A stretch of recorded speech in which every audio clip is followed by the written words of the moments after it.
ഈ ഒരു വീഡിയോയിൽ മെയിനായിട്ട് ഇപ്പോൾ സംസാരിക്കാൻ പോകുന്ന കാര്യം എന്ന് പറഞ്ഞാൽ അനുമോളെക്കുറിച്ചാണ്. അനുമോൾക്കെതിരെ സോഷ്യൽ മീഡിയയിൽ ഭയങ്കരമായിട്ട് നെഗറ്റീവ് കമൻസൊക്കെ വന്നുകൊണ്ടിരിക്കുകയാണ്. അതിനെന്താണ് കാരണം എന്നുള്ളതും ആ ഒരു നെഗറ്റീവ് കമൻസിന് അനുമോൾ മറുപടി കൊടുത്തിട്ടുണ്ടായിരുന്നു.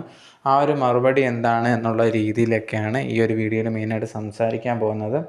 സോ ആദ്യം തന്നെ എന്താണ് അനുമോളിൽ ഇത് കണക്ക് നെഗറ്റീവായിട്ട് ആൾക്കാർ പറയാനുണ്ടായ കാരണം എന്ന് പറഞ്ഞു കഴിഞ്ഞാൽ, അനുമോൾ ഇൻസ്റ്റാഗ്രാമിൽ ഒരു പോസ്റ്റ് ഇട്ടിട്ടുണ്ടായിരുന്നു. ആ ഒരു പോസ്റ്റ് എന്ന് പറയുമ്പോൾ ഒരു മോഡേൺ ആയിട്ടുള്ള ഡ്രസ്സൊക്കെ ഇട്ടുകൊണ്ടുള്ളൊരു വീഡിയോ, ഒരു പോസ്റ്റാണ് ഇട്ടിട്ടുണ്ടായിരുന്നത്, ഒരു ഫോട്ടോയാണ് ഇട്ടിട്ടുണ്ടായിരുന്നത്.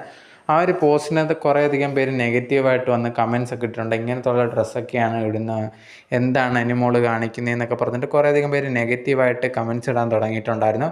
ആ ഒരു നെഗറ്റീവ് കമൻസിന് മറുപടിയായിട്ട് അനുമോൾ ഒരു കമൻറ്റ് ഇട്ടിട്ടുണ്ടായിരുന്നു. എൻ്റെ അച്ഛനും അമ്മയ്ക്കും ഇല്ലാത്ത പ്രശ്നം നിങ്ങൾക്ക് എന്തിനാണ് എന്നുള്ള രീതിയിൽ ചോദിച്ചിട്ടാണ് ഒരു കമൻറ്റ് ഇട്ടിട്ടുണ്ടായിരുന്നത്. ഈ കമൻറ്റ് ഇട്ടതിന് താഴെയും കുറേയധികം പേര്, എന്താണ് അനുമോൾ ഇങ്ങനെ സംസാരിക്കുന്നത്, ഭയങ്കര അഹങ്കാരമായല്ലോ, ഇപ്പം അനുമോളെ സ്നേഹിച്ച ആൾക്കാരെ, ഫാൻസിനെ ഒന്നും വേണ്ടേ എന്നുള്ള രീതിയിലൊക്കെ പറഞ്ഞിട്ട് കുറേയധികം പേര് നെഗറ്റീവായിട്ട് പിന്നെ അനുമോൾക്കെതിരെ കമൻറ്റ് ഇടാൻ തുടങ്ങിയിട്ടുണ്ടായിരുന്നു.